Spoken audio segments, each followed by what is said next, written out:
Գյուրջան Կասկադ, հասանելի բնակարաններ 65 ամիս մարման ժամկետով։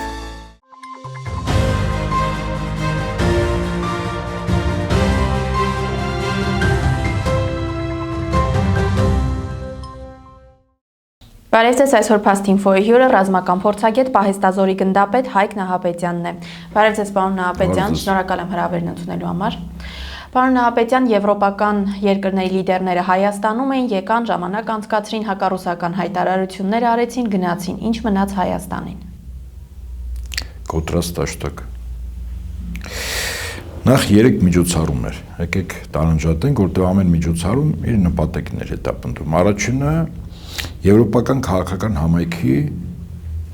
գագաթնաժողովն է, 8-րդ գագաթնաժողով։ Այդ միավորը ստեղծել է Ֆրանսիան Մակրոնի առաջնորդությամբ 2022-ի մայիսին Ռուսաստանի կողմից հատուկ ռազմական գործողություն սկսելուց 3 ամիս անց։ Նպատակը եվրոպական երկրների, հիմնականում ՆԱՏՕ-ի անդամ երկրների անվտանգային եւ զինական առումով կոնսոլիդացիա, բայց միաժամանակ նաեւ այդ կառույցի մեջ կարող են ներգրավել հյուրի կարգավիճակով ոչ եվրոպական երկրներ, բայց ՆԱՏՕ-ի անդամ երկրներ, օրինակ մասնավորապես Հայաստանում էր Կանադայի ներկայացուցիչը, վարչապետը, Թուրքիան ուներ ներկայացուցիչ, այո, նրանք եվրոպական համայնքի հետ առանց քաղաքական որևէ աղերս չունեն։ Եվ դրան գումարած քաղաքական հավաքի ներկայ ՆԱՏՕ-ի գլխավոր քարտուղարը։ Եթե այսպես ասենք, սա ՆԱՏՕ-ի գագաթնաժողովը առանց Միացյալ Նահանգների։ Ուղղակի երկու երկրի ղեկավար կարևորագույն երկրների Եվրոպական միության ներկա չէին։ Մյուս մեկը Գերմանիայի վարչապետն էր, կանցլերը Մերցը, որը դեղին քարտ էր ստացել Կարմիր շրջանակով Մակրոնի կողմից եւ հաշվի առնելով, որ նման հավաքները եվրոպական երկրների իր մեջ նաև ունի անդեմ Միացյալ Նահանգների ուղղվածություն,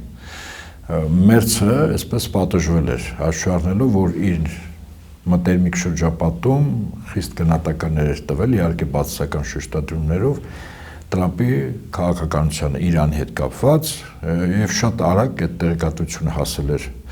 ԱՄՆ նախագահին, որը շատ բնական է, որտեղ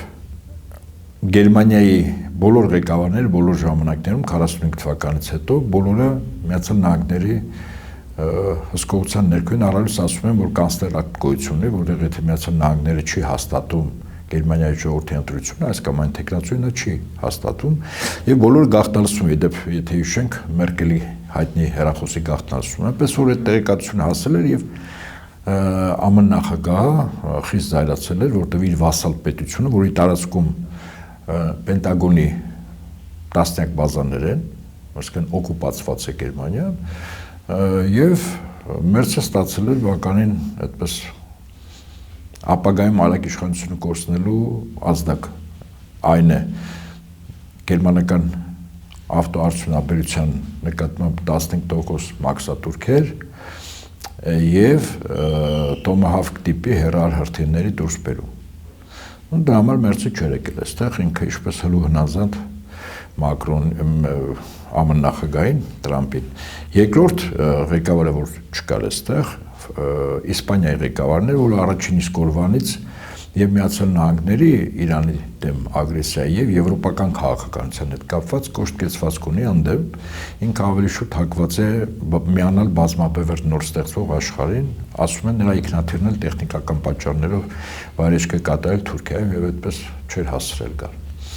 Իսկ մնացած ինչ որ այստեղ արվեց, նորից եմ ասում, դա ՆԱՏՕ-ի գագաթնաժողով էր եւ այդ հավաքի բուն նպատակը բացահայտեց Եվրոպայի նորընտիր խորհրդի, Եվրոպական խորհրդի նախագահ, մեզ հայտնի Շարլ Միշելի տեղը զբաղեցնող Անտոնիո Կոշտան, որը ես մեկ իր ձևակերպումը ասեմ, մարտցամաքի տարբեր երկրների առաջնորդները Կանադան հյուրի կարգավիճակով կքննարկեն, թե ինչպես համագործակցել անվտանգություն ու կոլեկտիվ դիմադրողականությունը ամրապնդելու համար, հարց ում դեմ, ակնհայտ չէ Ռուսաստանի։ Այսինքն այստեղ ՆԱՏՕ-ի գագաթնաժողով էր եւ այդ գագաթնաժողովին նաեւ միաժամանակ Զելենսկին էր ներկա, ինքը մի քանի հանդիպումներ ունեցավ հանդիպումների բուն նպատակը ոչ այդքան աշխատանքային էր, հասկանալի որ այդ աշխատանքային հանդիպումները կարող են նաև այլ վայրում որքան քարոզչական, դա արդեն Ռուսաստանի դեմ բացահայտ ուղղված եւ երկու ռազմավարական գործընկերության հուշագրի ստորագրում Փաշինյանի եւ Ֆրանսիայի նախագահի, Փաշինյանի եւ Բրիտանիայի վարչապետի միջև։ Ինչ վերաբերվում է քաղաքական համայնքի գագաթնաժողովին, երկրորդը Հայաստան Եվրամիություն։ Այս հավաքի նպատակը կամ այս գագաթնաժողովի, սա զուտ քարոզչականներ պաշտպանել Փաշինյանի տեխնացիոնը հունիսի 7-ի խորհրդանական ընտրությունների։ Եվ երրորդ պահակար Մակրոնի Ֆրանսիայի նախագահի պետական այցը։ Ինքը նաև այստեղ պետական այց է։ Իսկ թե ինքը ինչու էր այստեղ պետական այցով եւ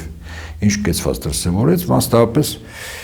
մեկ բարեգործություն ես ասեմ, որ 22 թվականի հոկտեմբերի 6-ի Պրահայում ստորագրությունը գլխի վար շուրջ տալու ասում են, որ դա մեծագույն հաղթանակ իրենց համար, այո, մեզ համար պարտություն է։ Բայց ամբողջ հարցն է, որ օրվա իշխանությունները Հայաստանը իրենք եւս գնահատում են, որ դա հաղթանակ է, այսինքն Արցախի հայաթափումը եւ կորուստը եւ զոհերը եւ վիրավորները դա Փաշինյանի համար հաղթանակ է։ Իսկ այդպես կարող է գնահատել մեզ ոչ բարեկամ անձը, իսկ եթե ավելի խիստ ասենք ճշտամին։ Եվ Մակրոնը հստակ ասում որ Հայաստանում պետք է լինի ՆԱՏՕ-ի զորակազմ։ Ես ենթադրում եմ որ թուրքական զորակազմ։ Ինչու՞, որտեվ Մակրոնը մեջբերում եմ իր խոսքից, ասում է Հայաստանի տարածքում դեռ գտնվում են 4000 ռուս զինծառայող եւ ավելի քան 1000 սահմանապահ, այդ պատճառով Եվրոպան պետք է օգնի այս երկրին ավելի ինքնուրույն ապահովել իր սահմանների անվտանգությունը։ Ուշադրություն դարձրեք, որ Մակրոնը չի ասում, որ Ֆրանսիան պետք է օգնի, ասում է Եվրոպան։ Եվրոպան ռազմական առումով վերպետական կառույց չունի, ռազմաքաղաքական։ Դա ՆԱՏՕ-ն է, որտեղ ՆԱՏՕ-ն պետք է օգնի։ Իսկ Հայաստանում ՆԱՏՕ-ի ներկայացվածությունը առաջնորդին Թուրքիայով է։ Ես սա նշանակում է, որ եվրոպական երկրների խնդիրը փաստացի ռուսական զինական ներկայություն Հայաստանից դուրս տնելն է, որին լծվել է Հայաստանի օրվա իշխանությունները եւ ՆԱՏՕ-ի ստորաբաժանում բերել է։ Դեպքում հարց, իսկ ՆԱՏՕ-ն այստեղ ինչ է անելու, որ եկա։ Եթե դրաներ հավելենք, որ Հայաստանի զինված ուժերը եւ իր առանց կանցածող բանակը բերվում է ՆԱՏՕ-ի ստանդարտներին, ոչ միայն կառավարման առումով, այլև սպառազինությամբ, որտեղ ինքնաձիգից սկսած հրետանի, հրթիռահրետանային կայանքներ եւ այլն, այդ բոլորի փամփուշտները, արկերը, հրթիռները տրամագծերը տարբեր են ՆԱՏՕ-ի ստանդարտներից, մերը սովետական, հետո ռուսական արտադրությունն է եւ բնականաբար այդ ամեն ինչը պետք է փոխվի, այս դրա համար ժամանակ է պետք։ Ուստի եւ փաստացի այստեղ մեր բանակը բերվում է ՆԱՏՕ-ի ստանդարտներին, որպեսզի Հարավկովկասյան մյուս երկու հանրապետությունների հետ միասին, որոնց սպառազինությունը եւ բանակը կազմվել է ՆԱՏՕ-ի ստանդարտներով, խոսքս Վրաստանի եւ Ադրբեջանի մասն է, Հայաստանը այդ երկու պետությունների հետ միասին հավաքական առումով պետք է հարավի ուղղությամբ Ռուսաստանի դեմ ռազմական գործողությունների մասնակցեն, որտեղ Եվրոպայի ծրագիրն է, փաստացի Ռուսաստանը կրակ է հրե ուրեմն շրջանակի մեջ առնել։ Դա կարող է սկսել Կալինինգրադի մարզից, որտեղ կմասնակցեն շրջափակված Կալինինգրադի բնակչության նկատմամբ ռազմական գործողություն մեծ Բալթյան հանրապետությունների զինված ուժերը, Մոլդավիան, որտեղ կա 400,000-անոց Մոլդավիայի Մերսնեստրի հանրապետություն, որտեղ ռուսներն են եւ մի մասը Ռուսաստանի քաղաքացի, Հարավային Կովկասը մեզ մոտ էսպես եւ միջինասիական հանրապետությունները, այնպես որ 1-2 տարում Եվրոպան, երբ իր ռազմաարդյունաբերական համալիրը հիմնականում 5-6 պետություն եվրոպական առաջնակարգ այդպես ուժեղացնեն տեխնիկան, օդուժը, հրետանին, զրահատեխնիկան եւ այլն, այդ դեպքում արդեն ամենայն հավանականությամբ Ռուսաստան դեմ մեծածավալ, լայնածավալ ագրեսիա է իրականացվելու եւ այդ առումով Հայաստանը այստեղ ոչ դերակատարում ունի։ Պարոն Նահապետյան, այս օրերին իհարկե շատ քննարկվեցին Մակրոնի հայտարարություններն ու նրա կեցվածքը, բայց ուշագրավ էր, որ անմիջապես հետո Մեդվեդևի հայտարարություններ, ըստ որի Հայաստանի ղեկավարին անվանեց ռուսատյաց, մյուս ձևակերպումները իհարկե թողնում ենք մի կողմ եւ կարծեք թե նրան դրեց նույն հարթության վրա ինչ Զելենսկին։ Զելենսկիի նկատմամբ վերաբերմունքը գիտենք, Ուկրաինայի նկատմամբ վերաբերմունքը գիտենք, ստացվում է, որ Հայաստանը Ռուսաստանի համար ընկալվում է արդեն որպես երկրորդ Ուկրաինա։ Եկեք նախարձանագրենք Դիմիտրի Մեդվեդևի ներկայիս զբաղեցրած պաշտոնը։ Երկու կարևոր պաշտոն է զբաղեցնում այդ անձը։ Ճիշտ է, ինքը հանրային դաշտում այդպես շատ չի գովազդվում, որպես պետական կառավարման համակարգի մաս, բայց իր ասածները մենք բավականին այդպես լուրջ պետք է ընդունենք։ Ինքը անվտանգության խորհուրդ կա Ռուսաստան, որի նախագահը Ռուսաստանի նախագահն է, Վլադիմիր Պուտինը։ Եվ ունի տեղակալ անվտանգության խորհրդի նախագահ մեկ տեղակալն է, դա Դիմիտրի Մեդվեդևն է։ Մեկ, երկրորդ իշխող կուսակցության ղեկավարն է նաև։ Այսինքն արձանագրենք իր կարգավիճակով Դիմիտրի Մեդվեդևը մտնում է Ռուսաստանի 5 ազդեցիկ կառավարիչների ցանկում։ Եվ եթե մարդը նման բան է ասում, ընդ որում ինքը ունի որոշակի դերակատարում։ Իր խոսքը դիտվում է այնպես, որ երկրի նախագահը չի կարող ասել որոշակի կոռեկտությունից եւ դիվանագիտությունից ելնելով, բայց ինչ որ մեկը պետք է ասի, այդ ինչ որ մեկը միշտ ավելի խիստ շեշտադրումներով դա Դիմիտրի Մեդվեդևն է։ Օրինակ ասենք Ռուսաստան-Եվրոպա հարաբերություններում նույն Մեդվեդևը ասում է, որ մեր այս պատերազմը գոյութենական պատերազմ է։ Սա լուրջ գնահատական է, այսինքն Ռուսաստանի կեցվածքը այդ պատերազմը եթե պատրաստվի եւ սկսի, թեև ինքը Ուկրաինայով արդեն սկսել է, ուղղակի ավելի լայնածավալ է դառնա։ Եվ եթե նման գնահատական է տալիս, սա արձանագրում է Ռուսաստանի ներկայիս վարչակազմի վերաբերմունքը Հայաստանի օրվա իշխանություններին։ Այո, Հայաստանը փորձում է Ռուսաստանի ռազմական, քաղաքական, տնտեսական, դիվանագիտական, մշակութային, հոգևոր օրբիտայից դուրս բերել եւ բնականաբար մեզ որպես գործիք օգտագործել, այնպես ինչպես իդեպ օգտագործվեց եւ օգտագործվում է Ուկրաինան։ Ծաղկուն երկիր Եվրոպայի սրտում հսկայական ռեսուրսներով, տարածքով, արտադրությամբ, ռազմաարդյունաբերական համալիրով, մոտ 45-50 միլիոն բնակչություն եւ հիմա տեսնում ենք ինչ ասել է Ուկրաինա։ Եվրոպային որևէ ձեւով չի հետաքրքրում ոչ էլ հավաքական արևմուտքին, թե իրենց ծրագրերը կյանքի կոչելու համար ինչ զողողություններ կլինի եւ այդ զողողությունները բնականաբար պետք է կրեն այլ ժողովուրդներ, այլ պետություններ։ Ես կարծում եմ այդ այլ ժողովուրդներն ու պետությունները դրանք հետխորհրդային տարածքի առնվազն 13 հանրապետություններ են։ Հաշվառնելով որ Բելարուսը Ռուսաստանն հետ ունի լրջագույն ռազմական, տնտեսական, քաղաքական պայմանագրեր եւ միջուկային տերություն է իդեպ Բելարուսը, ապա մնացած 13-ը պետք է օգտագործեն Ռուսաստանի դեմ, այդ թվում նաեւ Հայաստանի Հանրապետությունը։ Տեսեք, Նիկոլ Փաշինյանը օրերս նաև հայտարարեց, որ Եվրոպական միության միջոցների հաշվին են կառավարվում Հայաստանի սահմանների որոշակի հատվածներ, մասնավորապես նշեց, որ Հայաստան-Իրան սահմանի ագարակի հատվածի ենթակետը եւ հարակից հատվածները վերակառուցվում եւ վերակարգվում են եվրոպական ֆինանսավորմամբ, հաշվի առնելով Իրանի այսպես ցավոտ ընկալումներն ու վերաբերմունքը արևմուտքի նկատմամբ եւ դրա ներգրավվածությանը տարածաշրջանային գործընթացներում, սա ինչ արձագանք կարող է ստանալ Իրանում եւ արդյոք տեղին է նման հայտարարություն այս պահին։ Ես կարծում եմ, այստեղ, ինչպես ասում են, երջանիկ պատականությամբ անկախ մեր կամքից Իրանի ժողովրդի եւ ղեկավարության միակամության պատրաստ լինելու ունենալու իրենց երկիրը ինքնիշխան պահելու մեծ կամք ԱՄՆ-ի եւ Իսրայելի դեմ ռազմական ագրեսիայի ժամանակ փաստացի Իրանը հաղթանակ է տոնել, այդ առումով կարելի է շնորհավորել եւ Իրանի ժողովրդին եւ ղեկավարության եւ հոգեվոր առաջնորդին եւ ռազմաքաղաքական ղեկավարության փաստացին հաղթել է, այսպես հիմա Միացյալ Նահանգների ղեկավարությունը դեմքը փրկելու խնդիր ունի այդ պարտությունից դուրս գալու, դա էական չի թե ինքը ինչ ձևակերպումներ կտա, փաստացի որևէ խնդիր, որը Միացյալ Նահանգների քաղաքական ղեկավարությունը դրել էր Պենտագոնի առաջ կամ պատերազմի նախարարության առաջ,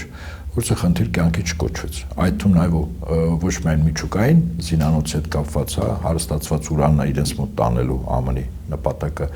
այլև Հորմուզի նեղուցում որոշակի դերակատարում ունենալու։ Եվ կարելի ասել, որ Իրանից հաղթանակը մեր պետության եւ մեր ժողովրդի համար երկնային մանանա էր, այն առումով, որ վստահեցնում եմ ձեզ, Ալիևը հաշվել էր, որ փետրվարի 28-ին, երբ ԱՄՆ Իսրայելի հետ հարձակվեց Իրանի վրա, 2 օր հետո սադրանք ստեղծեց Ալիևը Նախիջևանի 2 վայրում մի դպրոցի մոտակայքում եւ օդանավականի ինչ-որ ծայրամասում ռազմական օդանավականի, որտեղ իբր իրանական անօթաչուներ էին պայթել, իհարկե զոհեր վիրավորներ, այսպես ասենք, չկային, եւ միանգամից շեշտադրեց, որ դա իրանական անօթաչուները, երրորդ օրը Ալիևը ավելի սանձակցակ պահեց իրեն, մտածելով այնպես, ինչպես Թրամփն են մտածում, որ Իրանի ղեկավարությունը գլխատվելուց հետո Իրանը պետք է հանձնվի։ Իրենք այդ էյֆորիայի մեջ էին, հա, եւ երրորդ օրն էլ ասեց ոչ ավել ոչ պակաս Ալիևը, որ այդ հարձակումը կազմակերպել էր Պահապանների կորպուսը Իրանի։ Հասկանալ է, չէ՞, շեշտադրում ինչ նպատակ է հետապնդում, եթե Իրանը հանձնվում է, ապա Իրանից մեծ պատառ Ալիևը ակնկալում էր փոկել։ Այդ մեծ պատառ հետ միասին փոկել էր նաեւ պատառ Հայաստանից, վստահաբար։ Ըստ դրա համար եմ ասում, Իրանից հաղթանակը մեզ համար գոնե արժեցավ օրինակ Հայաստանի հարավային սահմանը։ Ջերմուկից սկսած մինչև Սյունիք ներառյալ։ Այսօր որ դա հայկական է, այնտեղ Հայաստանի քաղաքացիներ են բնակվում, դա դրա հետևանքն է։ Հիմա ինչ վերաբերվում է այդ անցակետին եւ այլն, Եվրոպան իհարկե ցանկանում է, որ սահմանապահները դուրս գան, որպեսզի Իրանի սահմանը ամբողջությամբ իրենց կողմից վերահսկելի լինի։ Այդ սահմանապահները այնտեղ են 1992-ի սեպտեմբերի 30-ին Հայաստանը Ռուսաստանի միջև կնքված պայմանագրի, ընդ որում այդ սահմանը անփոփոխ է 200 տարուց ավել 1828 թվականի Թուրքմենչայի պայմանագրով այդ սահմանը անխախտ է եւ այդ սահմանը միշտ դիտվել է Ռուսաստանի եւ Իրանի միջև սահման հետո ցարական Ռուսաստան հետո Ռուսաստան խորհրդային միություն Իրան խորհրդային միություն հետո Իրան ներկայիս Ռուսաստան դա ինչ որտեղ նույնիսկ Հայաստանից նույնը իդեպ Հայաստան-Թուրքիա սահմանն է հա վերաբերում Եվ հետեաբար այդտեղից սահմանապահներն դուրս բերել նշանակում է Հայաստանը Իրանի հետ փակել սահման, ուղղակի փակել։ Սա գիտեք ինչ նշանակում, սա նշանակում է հետեւյալը, որ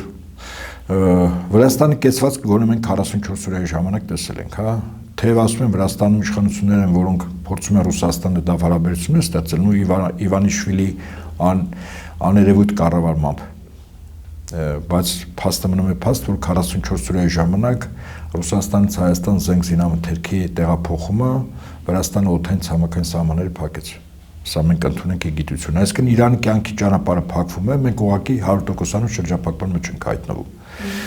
Եվ ուստիև մեզ համար Հայաստանի համար, մեր երկրի պետականության համար խիստ կենսական այդ 42 կիլոմետր։ Առաջ ցավոք սրտի դա 144 էր, 102 կիլոմետր մենք ունենք Արաքսի հովիտով, որ ուղղակի վերցվեց։ Իդեպ Արցախի Ադրբեջանին հանձնելը Արևմուտքի կողմից առաջնորդին այդ նպատակ ուներ, որ Արաքսի հովիտում ՆԱՏՕ-ի զորք լինի, որտեղ գերխնդիրը Իրանի դեմ պատերազմն էր։ Այսինքն հայ-ադրբեջանական այդ թնջուկը ի օգուտ ադրբեջանականի լուծել, դա Ադրբեջանի սահմանում, որը համագործակցել եւ համագործակցում է բրիտանական հատուկ ծառայությունների հետ, ղեկավարը եւ Իսրայելի եւ հասկանալի որ այդ սահմանը պիտի ՆԱՏՕ-ն կանգնեցներ եւ կար այս նույնիսկ անգամ այս 12 օրվա ռազմական բախման Իսրայել-Իրան եւս վերջին հա բախման ժամանակ Ադրբեջան տարածքը վստահաբար օգտագործել եւ դրա մասին ոչ ավելի ոչ պակաս Իրան նախկին արտգործնախարար ներկայիս падգամավոր անձն է ասել հրապարակավ որ իրենք տեղակ են իրազեկեն որ Ադրբեջան տարածքը ինչպես օգտագործում դե քարեր հավաքելու ժամանակ ինչ որ բակ գալու եւ Իրան իհարկե հիշողության կորստով չի տարապում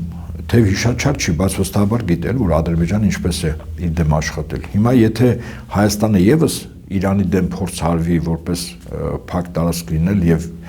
Իրանի համար Հայաստանը դեպի Ռուսաստան կյանքի ճանապարհ էր։ Հիմա այդ ճանապարհը փակվում է։ Երկկողմանի են վնաս եւ մենք ենք Հայաստանն է, հա, դժում եւ Իրանը։ Ոստիվ մենք արձանագրենք, որ եթե այդ թնջուկը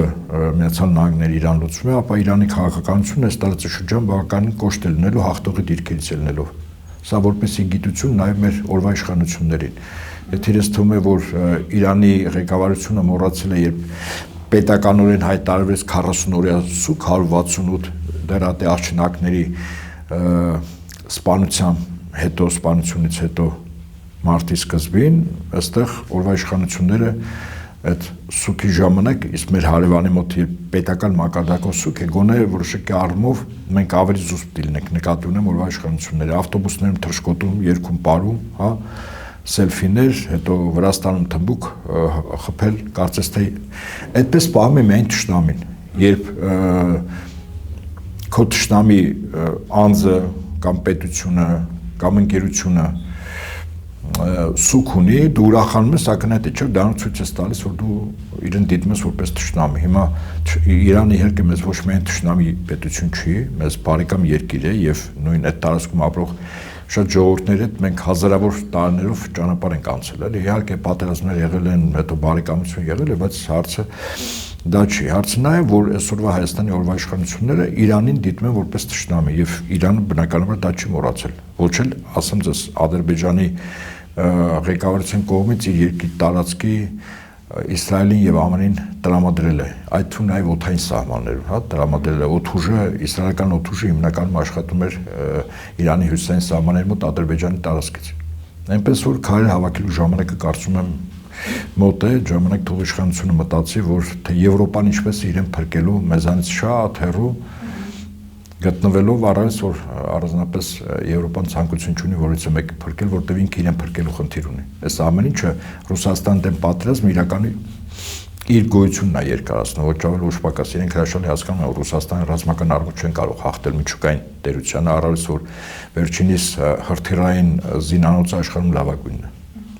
Պարոն Հապետյան, օրվա իշխանությունները նաև խոսում են արդեն սահմանազատման աշխատանքներ շարունակելու մասով, Գիրանցում սահմանազատում տեղի ունեցավ, դրանից հետո նոր վերջին հանդիպման ընթացքում կողմերը որոշել են ինչ-որ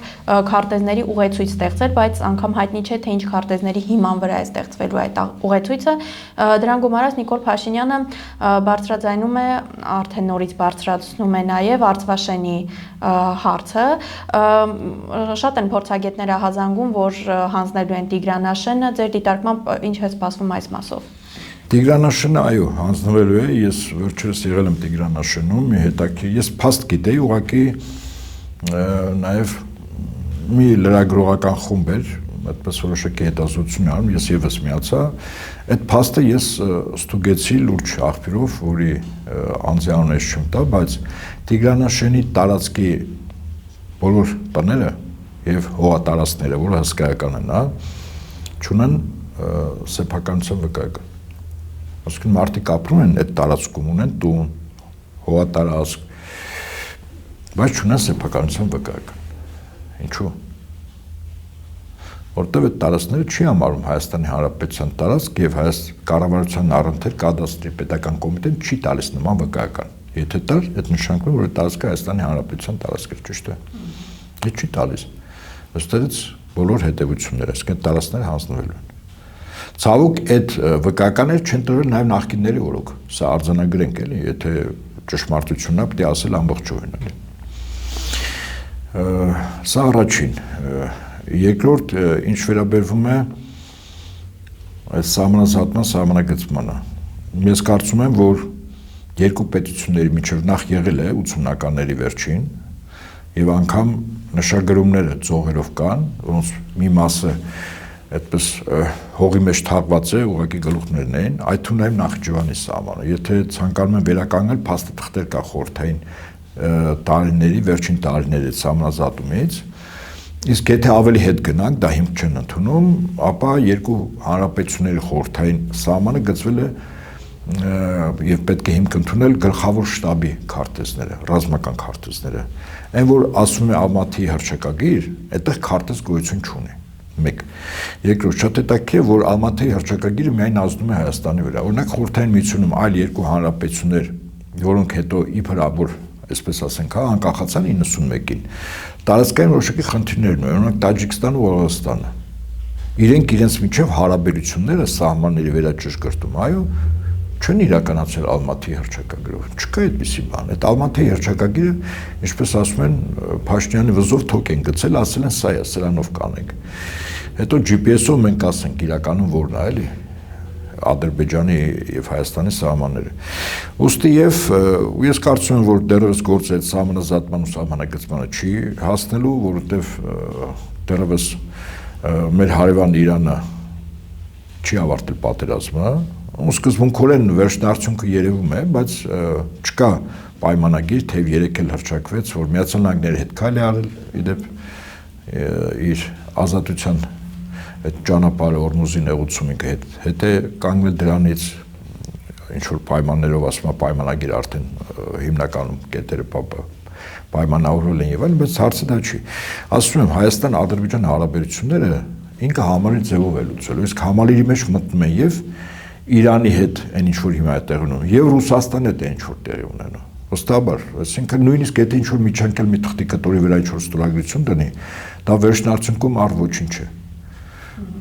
Այսինքն աշխարհաքաղաքական գոնե տարածաշրջանում այս վայրի վերումները դե ֆակտո պետք է ուժեղների կողմից ֆիքսվեն, հետո պրոյեկտվեն ավելի նվազ հզորության պետությունների, այնպես ինչպես Ադրբեջանն է, Թուրքիան է, Հայաստանն է, այո, այդ աշխարհի ուժեղները կբաժանեն, ինչպես ասում են աշխարհը, իսկ Ռուսաստանը մեր հարևան Իրանն հետ բազմաբևեռ աշխարհ ստեղծելու ջատագով է եւ կոնկրետ քայլեր է անում։ Հիմա այդ բազմաբևեռ աշխարհում բնականաբար Ադրբեջանի այդ ժողովուրդը այդտեղից չի թողելու գնա, ոչ էլ մենք ենք այստեղից գնալու։ Թեև ալևի նպատակը նաեւ որ մենք այստեղից դուրս գանք, որտեղ ամբողջ Հայաստանն ինքը գնահատում որպես արմենիան Ադրբեջան, այո։ Ոստի եւ արձանագրենք խաղաղությունը կլինի ժամանակ, երբ որ կոնկրետ երկու պետություն պայմանավորվեն հստակ։ Եվ երրորդ ուժը, որ փորձում է խանգարել այդ երկուսի պայմանավորվածություններին, չզուգացվի խոսքս գլոբալիստների կողմից Բրիտանիայի առաջնորդությամբ Եվրամիությունն է, խանգարող ուժը, իսկ պայմանավորող պետությունները դա Ռուսաստանն եւ Միացյալ Նահանգները։ Մնացած ամեն ճացանցիալ է լինելու այս ամեն ինչը։ Շատ լավ, եւ վերջում պարոն Նահապետյան, հաշվի առնելով տարածաշրջանային եւ աշխարհաքաղաքական զարգացումները, ինչ է սպասվում Հայաստանին հունիսի 7-ից հետո։ Ես ուղղակի բան ասեմ, որ եթե այդպես անաչառ գնահատենք, օրվա իշխանությունները, եթե իրենց քայլերը արտաքին քաղաքական դաշտում գնահատենք, որ որոշակի առումով ինքնություն ունի, թեւետեխի իսկ կասկածել է, էլի Հայաստանը մեծ հաշվով արտաքին կառավարման ներքո է։ Բայց անգամ այդ դեպքում ինքը բավականին ճկուն քաղաքականություն է վարում, որից մեկ էլ վատ չի։ Նույնիսկ եթե ինչ-որ մեկի հասցեն ինչ-որ բան է ասում, հետո շատ արագ փորձում է սիրաշահել փոխհատուցել։ Այդ արտաքին քաղաքականություն, բայց դա արվում է ոչ թե